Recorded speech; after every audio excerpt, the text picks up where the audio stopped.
neste dia 8 de outubro de 2024. Indago os eminentes desembargadores presentes se aprova a ata da sessão da 34ª sessão ordinária realizada em 1 de outubro de 2024. Adolfo. Também. Também, né? Não havendo ressalva, declaro aprovada a unanimidade a ata da 34ª sessão ordinária da 5ª Câmara Civil do Tribunal de Justiça de Pernambuco. Dando início aos trabalhos, observo que comporá esta sessão, eu como presidente, o desembargador Donato Braille e o desembargador Haroldo Carreliano, em substituição ao eminente desembargador Gabriel Cavalcante, ausente justificadamente. Na pauta hoje constam 12 processos e, de antemão, informo os processos que serão adiados e retirados de pauta para a ciência dos advogados presentes. Inicialmente, o de número 5 da pauta. Número 5 da pauta, processo com apelação 93665, dígito 20, 2023. Foi suscitada uma questão de ordem e eu peço adiamento para a próxima sessão, do dia 16, né? Dia 15. Os advogados presentes ficam cientes desde logo e também adiar expressamente os processos de número 9, 10 e 11, visto que são da relatoria do desembargador Gabriel Cavalcante. Então, os advogados presentes ficam de logo cientes. E o processo 5, como já foi mencionado... Presidente, licença. Quem fala? Eduardo Paurá. Só confirmando o 5 da pauta, então, né? O 5, O senhor está adiando, é isso? Adiante para análise da questão de ordem envolvendo o desembargador Gabriel Cavalcante. Estamos, senhores advogados, cientes do adiamento. Perfeito. E da possibilidade de renovar, caso queiram, eventuais pedidos de citação oral para o feito da processão, no prazo regulamentar. Está ótimo, bem compreendido aqui. Agradeço a sua atenção. Valeu. Obrigado, desembargador. Pois não. Então, vamos dar início à sessão.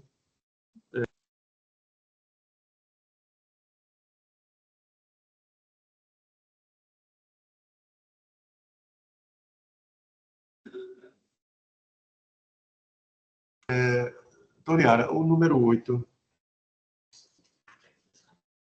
também vai ser adiado? A senhora falou que tem que ser adiado, o 8? Não, o número 8 o senhor retirou, não foi? Não, foi só o 5, né, como eu falei, o 9, 10 e 11. O 8 eu não retirei, não. Número 8, dá uma olhadinha no PJE, desembargador Márcio, por favor. Eu acho que o senhor já tinha colocado uma observação nesse processo. Tem uma petição para análise, realmente. No 8. Agradeço, Yara.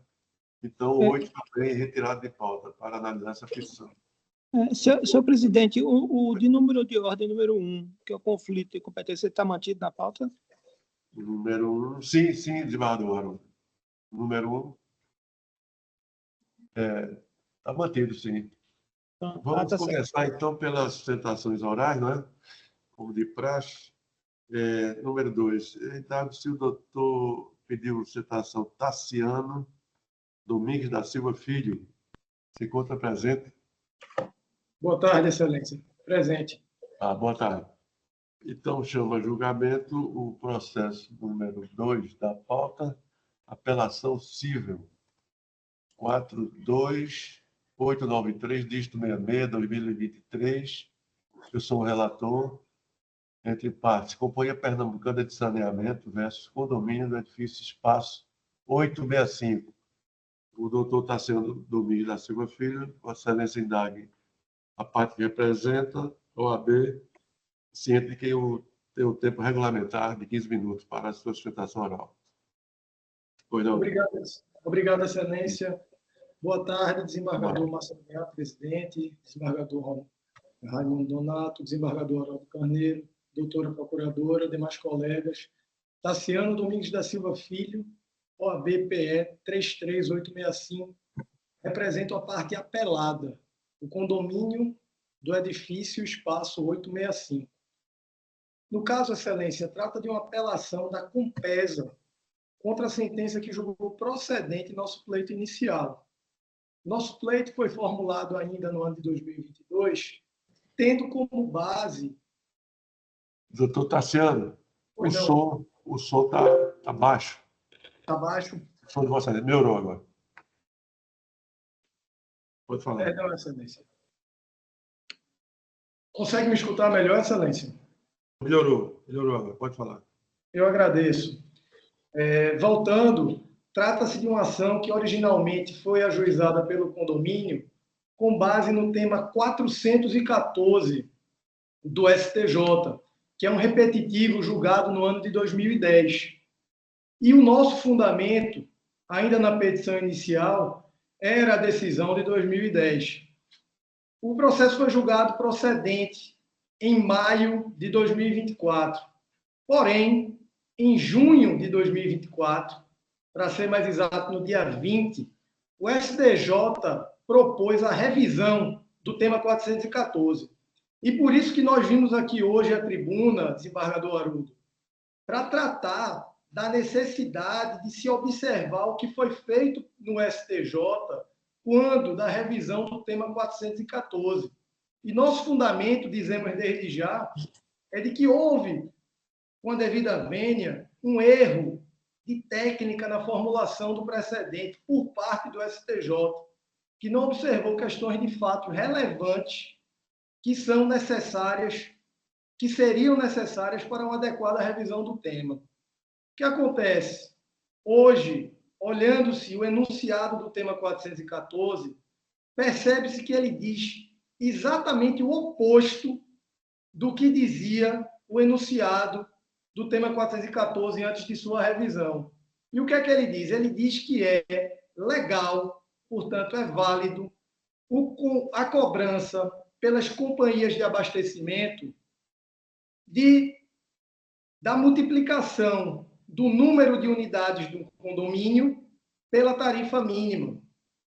E o que nós defendemos aqui, Excelência, é que, tanto no precedente de 2010, como em sua revisão em 2024, desembargador Raimundo, manteve o STJ as mesmas razões de decidir. A ratio decidente do julgado continua a mesma. Por quê?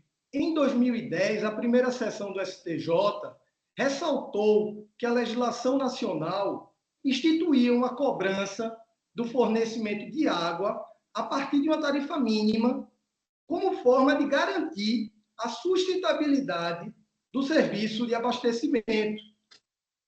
O que o tema de 2024 fala é a mesma coisa. Ressalta que existe a necessidade de pagamento de uma tarifa mínima que garante a sustentabilidade econômica financeira do serviço público de abastecimento, com o adendo de que há necessidade de atrair novos investimentos. Também o julgado de 2010 e o julgado de 2024 sustentam a necessidade de se estimular um consumo consciente, desembargador Márcio. Afinal, estamos falando de água, um bem finito. Então, há a necessidade de que haja um consumo consciente da água por parte dos usuários. Então, ambas as decisões têm um entendimento, formam um entendimento de que uma tarifa mínima é necessária ser paga para garantir a sustentabilidade dos serviços de abastecimento. E aqui reside o grande problema do julgado de 2024.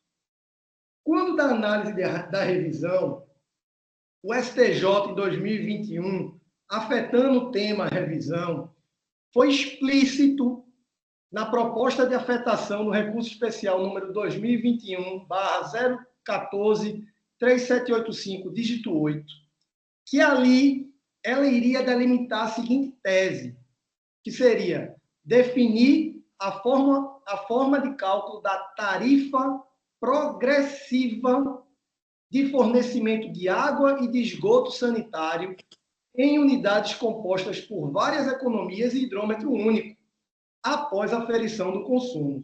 Porque o que acontece, excelências? Após o julgado de 2010, surgiram muitas teses de condomínios que estavam insatisfeitos com a forma de cobrança, que buscavam adequar uma forma de cobrança diferenciada que lhes fosse favorável.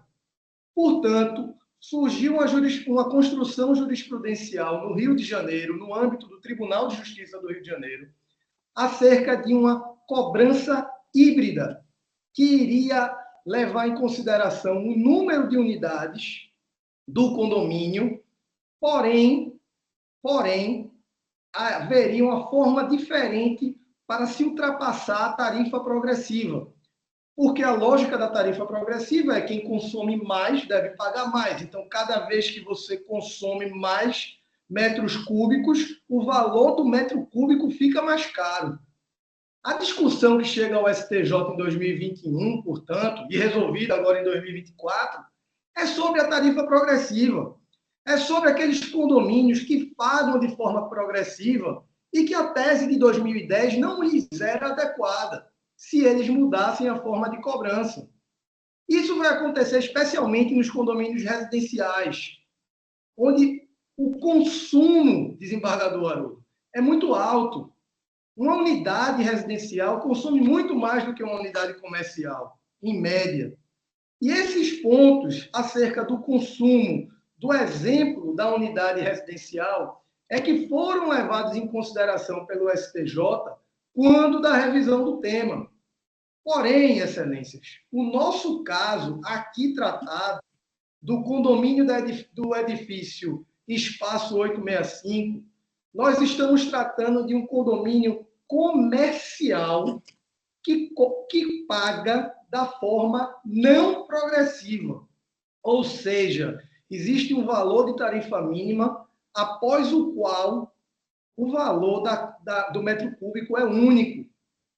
Então, excelência, o STJ não percebeu que, para os condomínios de tarifa não progressiva, o seu entendimento não se aplica. Por quê? Porque o STJ não considerou essa realidade quanto da revisão do tema 414. Os exemplos trazidos pelo tribunal, desde a causa modelo, que serviu de base para o julgamento, até todos os exemplos que foram trazidos pelo ministro relator, dizem respeito a condomínios residenciais que pagam da forma progressiva. Isso está explícito. Não há uma diferenciação. E o entendimento do ministro é que não pagar multiplicando o número de unidades seria mais prejudicial aos condomínios, ou seja, o voto é a favor do consumidor.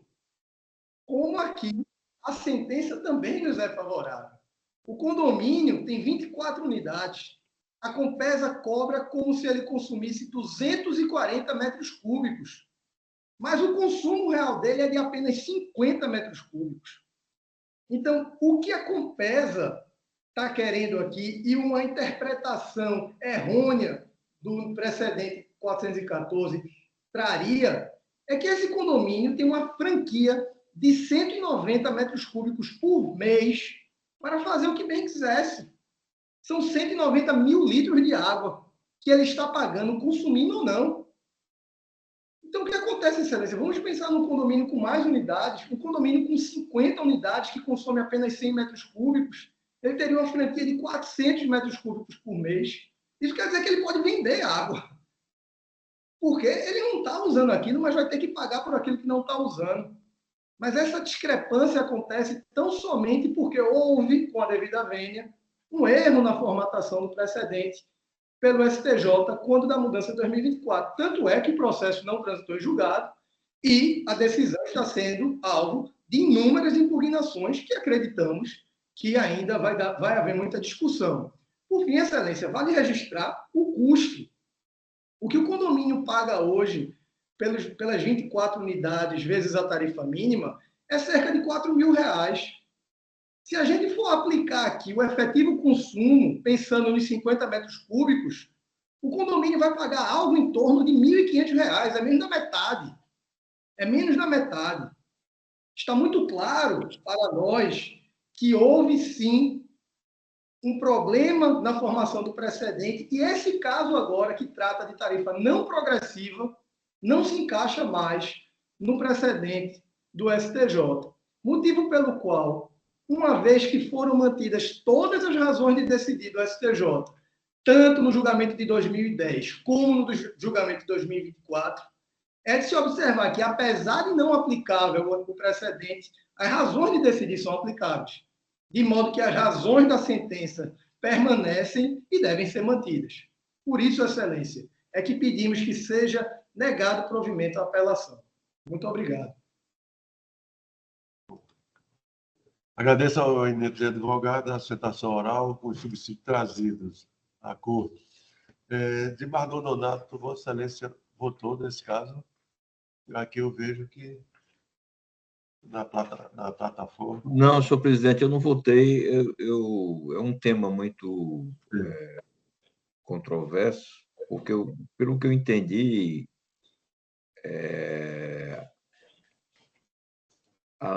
o voto do ministro quanto à referência ao tema estabelecido não abrangia os condomínios comerciais. E aí eu fiquei nessa dúvida, se a gente aplicaria o tema para ambas as espécies de condomínio, tanto residenciais quanto comerciais. E aí, por isso, só para tirar essa dúvida, eu queria pedir vista do processo para poder analisar melhor, com mais calma.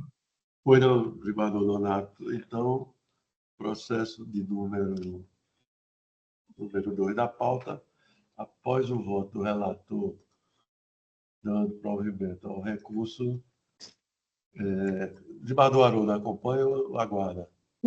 Eu vou, diante disso, eu vou aguardar, né, porque até para possível composição.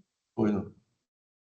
Após o voto do relator dando provimento ao recurso, pediu vista o desembargador Donato Braide e o desembargador Haroldo Carnelhão aguardará o voto vista. Perfeito?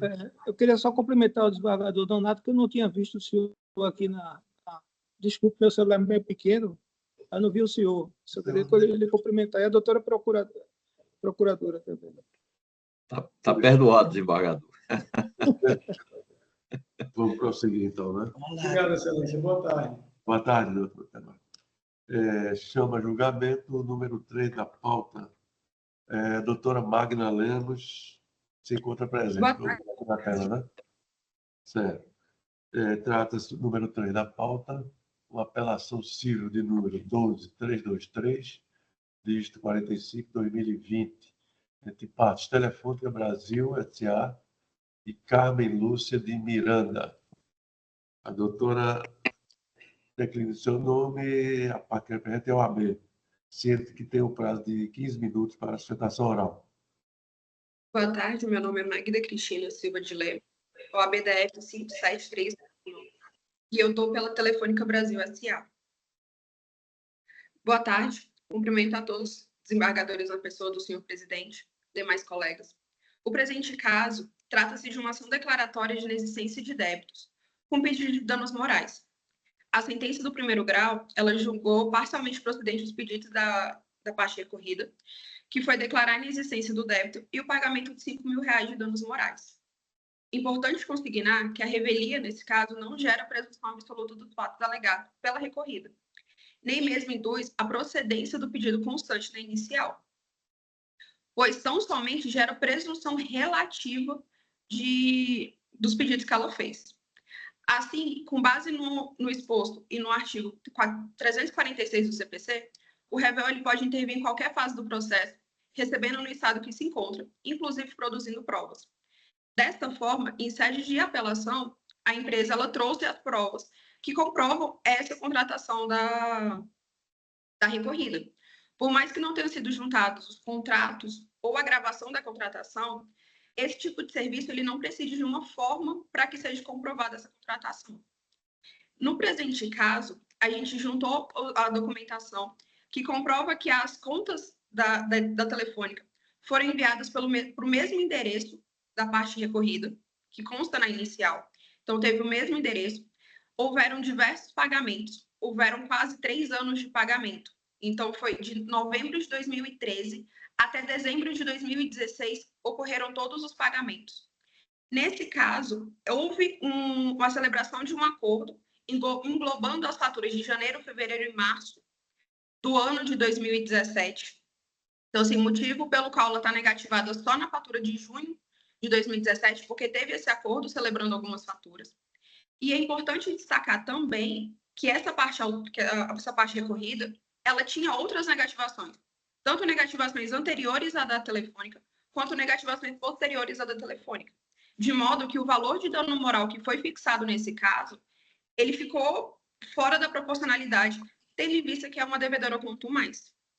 Dessa forma, a telefônica ela quer que seja deferido, que seja a apelação que a sentença seja reformada e a apelação seja deferida.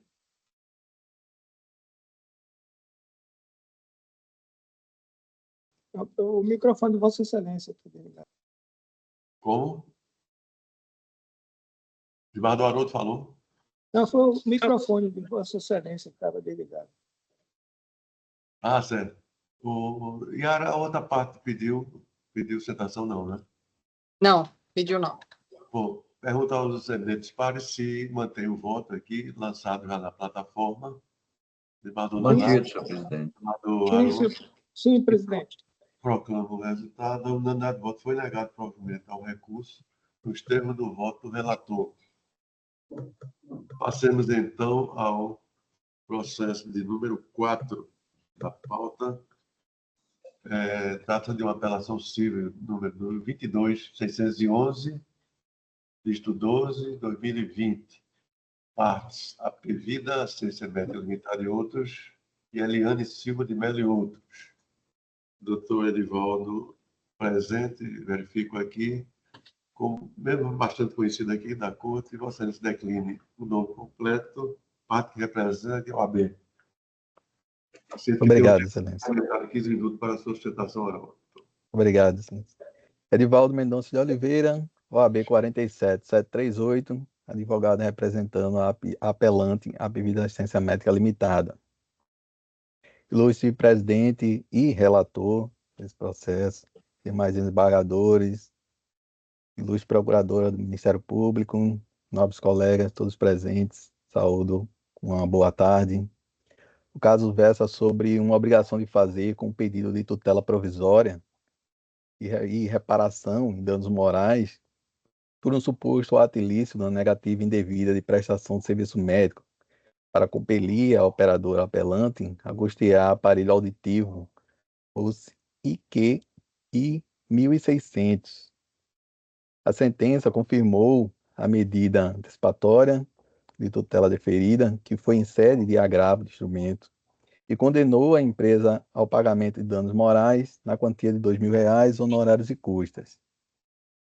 Excelências, em que pese, né, ter sido aplicado o Código de Defesa do Consumidor ao contrato e aos contratos de plano de saúde em si, não se mostra abusiva negativa da cobertura pela operadora por apelante, tendo em vista que a operadora ela cumpriu com a sua obrigação de demonstrar a legalidade da negativa, desconstituiu o direito alegado pela parte autora, ora apelada. Não se compreende, no campo da cobertura assistencial privada, o fornecimento de aparelhos auditivos bilateral, conforme esse caso que se apresenta aqui perante Vossas Excelências. Por não necessitar desse procedimento, uma cirurgia, um ato cirúrgico, tanto para ser colocado ou retirado, ou seja, não é um dispositivo médico que seja implantável. Na hipótese dos autos, a prótese auditiva requerida pela parte autora ora apelada, que não demanda dessa intervenção cirúrgica, conforme o próprio laudo médico acostado pela apelada demonstra, essa situação que enquadra nas hipóteses de exclusão de cobertura obrigatória, conforme previsto no artigo 10, inciso 7 da Lei 9.656/98. O inciso 7º do artigo 10 da Lei 9.656/98 indica que é obrigatório o fornecimento de prótese e órtese decorrente de tratamento cirúrgico, o que não é o caso, repito, dos autos que se apresentam. Por sua vez, eu trago também a resolução normativa número 465 de 2021, que atualiza o rol de procedimentos e eventos em saúde. Ela ratifica em seu artigo 17, inciso 7º, que o fornecimento de prótese e órtese e seus acessórios não ligados a ato cirúrgico, fecha aspas, não é obrigatoriedade dos planos de saúde. Não bastasse os dispositivos citados, o texto legal é fielmente transcrito no contrato ao qual se encontrava vinculada a parte autora, especificamente em sua cláusula 8ª, item I, a qual especifica que estão excluídos de toda a cobertura o fornecimento de próteses e órteses e seus acessórios não ligados a ato cirúrgico. Ao contrário do que tenta fazer crer a parte autora, a negativa do aparelho auditivo requerido pelo usuário é legal, e esse lastro legal e normativo torna lícita e regular a previsão do contrato, que apenas espelha a lei, que eu já trouxe aqui esses artigos e esses incisos. Eles estão pautados nesse contrato, que foi firmado entre as partes. O próprio Tribunal de Justiça do Estado de Pernambuco, através da súmula 54, ela já pacificou esse entendimento de que, abre aspas, é abusiva a negativa de cobertura de próteses e órteses vinculadas ou consequentes de procedimentos cirúrgicos, que não é o caso, ainda que de cobertura expressamente excluída ou limitada no contrato de plano de saúde, o que, repito, não é o caso desse processo. Dada a máxima vênia ao douto magistrado, resta demonstrado que o pedido autoral carece de fundamentação fática e jurídica. A tese de que a cláusula contratual foi escrita de forma genérica e a parte autora, ora apelada, não tinha o efetivo conhecimento da cláusula essa, cláusula 8ª e seu item I, ela cai por terra, pois a cláusula é uma fiel reprodução do artigo 17, inciso 7º da norma regulamentadora da ANS, que, por sua vez, é uma reprodução do artigo 10, inciso 7º da Lei 9.656/98. Ou seja, acolher essa tese de que a parte apelada ela não tinha o conhecimento efetivo, né, da cláusula em si, seria o mesmo que ser escusado o conhecimento da lei. E não se pode alegar desconhecimento da lei, conforme o artigo 3º da Lei de Introdução das Normas do Direito Brasileiro. Isso é cedido por todos nós. Portanto, Excelência, por todo exposto, requer essa egrégia Câmara Civil que acolha as razões do presente apelo para reformar a sentença do juiz Vacó, julgando improcedente todos os pedidos da parte recorrida e que seja afastada essa condenação em dano moral, sendo essa medida justa que se impõe ao caso.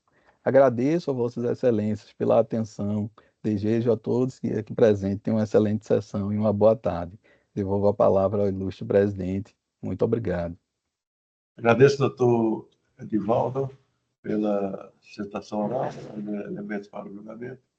E das eminentes pares, o voto, vejo aqui que estão lançados. Desembargador Nonato, mantém? Mantenho, senhor presidente. Desembargador Haroldo da Reunião? Mantenho também, presidente. Bom, então, leio a parte final do voto.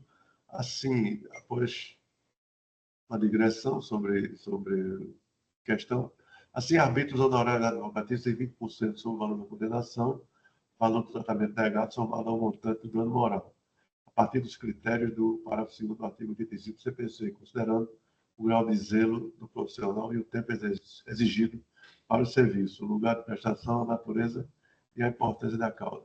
Diante do exposto, voto por negar provimento ao recurso do plano de saúde e dar parcial provimento ao recurso adesivo da parte autora apenas para condenar a demanda honorária. em honorários advocatícios, no percentual de 20% sobre o valor da condenação, mantendo a decisão recorrida nos demais termos. Isso tudo nos termos do voto do relator. Ok? Passemos, então, ao processo de número 7 da pauta, pela ação civil. Início de citação oral, número 42.880, dígito 9, 2019, Rômulo Cavalcante Guimarães versus Pernambuco Construtora Empreendimento Limitada. Verifico aqui que o apelante, pelo apelante, doutor Paulo Gabriel Domingues de Azevedo, se encontra presente. Boa tarde, Excelência. Serei eu, Marina Elvira. Doutora Marina, pois não. Senhor presidente, com licença, Pois não. é só para avisar que eu estou com problema de som, eu vou ter que reiniciar, volto já já. Pois não, doutora Laís. Ah. Então, doutora, nesse processo número 7, a doutora Marina Maciel declina o nome completo, OAB e a parte que representa, que tem um tempo de 15 minutos regulamentar para sustentação oral. Ok. Marina Alexandra dos Santos Maciel Elvira, OAB PE 60697, neste ato representando o apelante, senhor Rômulo Cavalcante Guimarães. Eminente desembargador relator, doutor Márcio Aguiar, em nome de quem saúdo os demais integrantes da 6ª Câmara Cível e demais presentes. Trata-se na origem de uma ação de rescisão contratual. Pois não? Não, foi. Pode prosseguir, doutor. Foi aqui. Trata-se na origem de uma ação de rescisão contratual combinada com devolução de quantias pagas, tendo em vista a celebração de uma promessa de compra e venda de um imóvel residencial firmada entre o promitente comprador, senhor Rômulo Apelante, e o promitente vendedor, a Pernambuco Construtora Empreendimentos Limitada, hora apelada. Bom, o senhor Rômulo, pretendendo adquirir esse imóvel, firmou o contrato em 2014, pelo qual se previa a entrega do imóvel em 2018, passados 4 anos, com a possibilidade de extensão desse prazo para até meados de 2019. O valor previsto do imóvel em contrato foi em torno de R$700 mil, sendo que desse valor, cerca de R$300 mil seriam pagos diretamente à construtora ao longo desses 4 anos, de forma parcelada, e o restante, cerca de mais ou menos R$500 mil, seria pago por meio de financiamento habitacional. Lembrando que o valor venal do imóvel declarado em 2022 não é esse, obviamente, é de R$400 mil. De todo modo, passado esses 4 anos, entre a celebração do contrato e a previsão de entrega do imóvel, o apelante, cumprindo com todas as suas obrigações, pagando com as parcelas devidas diretamente à construtora, em junho de 2019, antes da entrega do imóvel, ele decidiu por resilir o contrato, por não ter mais condições de arcar com as despesas de aquisição do imóvel. Nesse ponto, só relembrando, o contrato firmado entre as partes não prevê condições específicas para a hipótese de resilição contratual, mas apenas para resolução contratual por inadimplemento, que não foi o caso dos autos. Ele notificou a construtora que pretendia promover uma retenção superior a 40% das parcelas pagas e devolver esse valor por meio de um parcelamento a partir de 24 meses da rescisão. Bom, como as partes não chegaram no acordo, requereu-se, na origem, a aplicação do Código de Defesa do Consumidor e a procedência dos pedidos para declaração de rescisão do contrato e a devolução de 90%, pelo menos 90% dos valores pagos, e que essa devolução se desse de forma imediata, conforme previsão da súmula 543 do STJ. Ao proferir a sentença, o juízo singular optou pela necessidade de retenção do percentual máximo determinado pela legislação aplicável, que é de 25%. Então, os dois principais pontos aqui controvertidos é qual o percentual aplicável ao caso, se o percentual máximo de 25%, que foi uma opção do legislador, inclusive, previsto no artigo 67A da Lei 4.591, ou o percentual mínimo de retenção de 10%, previsto aí pela jurisprudência ampla e pacífica do STJ. Além de prever, julgou parcialmente procedente, tendo visto que pedimos 90%, mas aplicou apenas 75% para a devolução. Com relação à forma de devolução, se imediata ou parcelada, o juízo de primeiro grau entendeu, abro aspas, que deve se dar nas mesmas mensalidades em que o adquirente pagou e fundamentou as razões para isso foi para não descapitalizar a empresa, tendo em vista, abro aspas, a quebradeira do setor de construção ter sido muito grande e que não interessa à sociedade uma empresa insolvente que gera emprego e paga impostos. Relembro novamente que esse contrato foi firmado em 2014 com previsão de entrega em 2018, 4 anos depois, e que durante esse período o apelante pagou por todas as parcelas, cerca de R$300 mil, sem usufruir do imóvel. Ele resilia o contrato antes mesmo da entrega do imóvel. De modo que o percentual de retenção, quanto maior for o valor absoluto, quanto maior for o valor nominal, deve ser cada vez menor. De modo que, a título de exemplo, a título comparativo, inclusive, se ele tivesse resilido no primeiro ano de vigência do contrato e se aplicasse a retenção maior prevista, de 25%, pagaria um valor muito menor do que pagaria agora, já tendo em vista que o valor absoluto considerado ao longo desses 4 anos é muito superior, e a construtora, já tendo o imóvel de volta, já podendo dispor do imóvel e podendo aliená-lo, não sofreu qualquer prejuízo.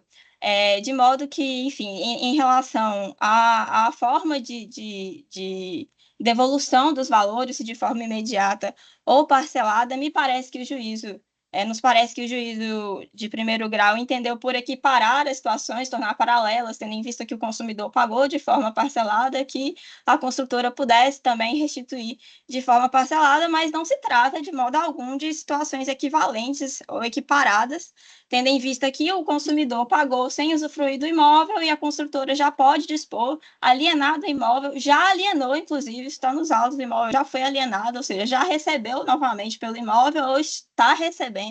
Uma construtora com mais de 20 anos de atuação e com capital social declarado em mais de R$50 milhões, que já revendeu o imóvel, já está com valor e continua retendo todos os valores pagos pelo apelante, de modo que não somente não se vislumbra a razoabilidade na devolução parcelada ou na retenção do percentual máximo, como representa, na verdade, uma excessiva onerosidade em face desse consumidor, que suporta o ônus da demora, nesse caso, 2 vezes. Esses são os pontos meritórios principais. Agradeço a todos a sustentação. Agradecemos à doutora Marina pela sustentação, trazendo os elementos aqui para o julgamento do recurso, especialmente em dado dos elementos pares, se mantém o voto aqui lançado no sistema. Desembargador Nonato. Senhor presidente, o voto é para devolução em 10%? Ou ficou no padrão de 25%? Eu vou ler aqui, não? 10%. Reduzir o percentual de retenção, né? Essa causa de retenção. Existe um recurso especial do ministro Calotti que estabeleceu uma devolução de padrão base em 25%. E essa era a aplicação que a primeira Câmara Civil a qual pertencia estava aplicando, independentemente de qualquer situação. Seria o padrão de 25%, que abrangeria todos os prejuízos decorrentes da negociação por desistência do comprador. Mas como eu estou chegando agora na sexta Câmara e vou ver melhor os fundamentos, eu vou acompanhar o voto de Vossa Excelência nos 10% e a devolução imediata também do valor pago. Deixa eu ler a parte final, Excelência. Desembargador Haroldo mantém também o voto, né? Eu lerei a parte final do voto. Ante o exposto, voto no sentido da parcial provimento ao recurso para 1. Reduzir o percentual de retenção das quantias pagas pelo apelante ao montante de 10%. 2. Determinar que a devolução do saldo remanescente seja realizada imediatamente em parcela única, conforme a súmula 543 do STJ. E 3. Estabelecer que a correção monetária incida a partir do pagamento de cada parcela e que os juros de mora sejam aplicados a partir do trânsito em julgado da decisão, em consonância com o tema 1002 do STJ. Em função do resultado desse julgamento, que gerou a sucumbência mínima da parte autora, os custos processuais e honorários locatícios da sucumbência deverão ser suportados integralmente pela demandada, conforme artigo 86, parágrafo 1 do CPC, estes arbitrados em 15% sobre o valor da condenação, artigo 85, parágrafo 2º. Proclamado o resultado, a unanimidade de votos foi dado provimento parcial ao recurso nos termos do voto do relator. Chamo, então, em seguida, a julgamento o processo número 12 da pauta. Trata-se de uma apelação cível 457, dígito 45, 2022, entre partes Ivanildo Barbosa da Silva e Banco Bradesco. Verifico aqui que foi pedida. Doutor Erlon Sebastião se encontra. Erlon Sebastião Cordeiro de Santana, pelo apelante. Doutor Erlon não está na sala, só está a doutora Amanda, pelo apelado. A doutora Amanda Paula Tavares. Pois não, doutor Erlon não compareceu, né? Então, a doutora pelo bodo apelado declina o nome de Vossa Excelência, a OAB e a parte que representa, dizendo que tem um tempo regulamentar de 15 minutos para... Aliás, nesse caso, doutora, a senhora representa o Bradesco, né? Isso mesmo, Bradesco. Verifico aqui, então, pelo que acredito que não precisa de Vossa Excelência fazer sustentação oral, porque foi negado provavelmente ao recurso. Obrigada, Excelência. Então, proclamado o resultado do número 12, a unanimidade de voto foi negado provavelmente ao recurso nos termos do voto do relator. Boa tarde. Obrigada, boa tarde, bom trabalho.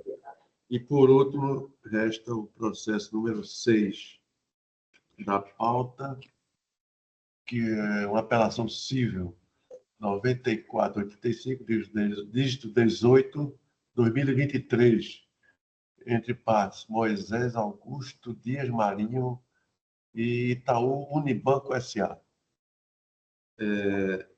Doutora Lorena, sempre presente. Boa tarde, Excelência. Boa tarde a todos. A senhora representa o apelado Itaú Unibanco? Isso, exatamente. Então, doutora, vejo aqui que acredito que não precisa Vossa Excelência fazer sustentação oral, porque a turma, Vossa Excelência mantém o voto, né? Desembargador Nonato, desembargador Haroldo.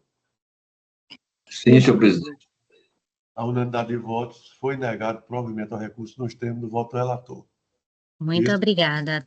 Uma boa tarde e bom trabalho a todos. Obrigada também, doutora Yara, e também Ministério Público. Boa tarde. Então, eminentes pares, doutora procuradora, os Desembargador Márcio. Pois não. Com licença, falta o número 1 só anunciar. Aliás, o número 1 foi. Porque eu não vi aqui sustentação oral, não tem, né? Então, chama a julgamento, todos votados já. Conflito de competência número 4589562-2024, entre Juízo de Direito da Segunda Vara Civil da Comarca de Araripina e versus Juízo de Direito da Primeira Vara da Comarca de Araripina. A unanimidade de votos foi julgado procedente o conflito negativo de competência, declarando a competência da Primeira Vara Civil da Comarca de Araripina para processar e julgar a ação número 1923, dígito 76, 2023. Agradeço a doutora Yara, essa observação e não temos mais nenhum processo a julgamento. Então alguma declaração, eminentes pares, doutor procurador? Não.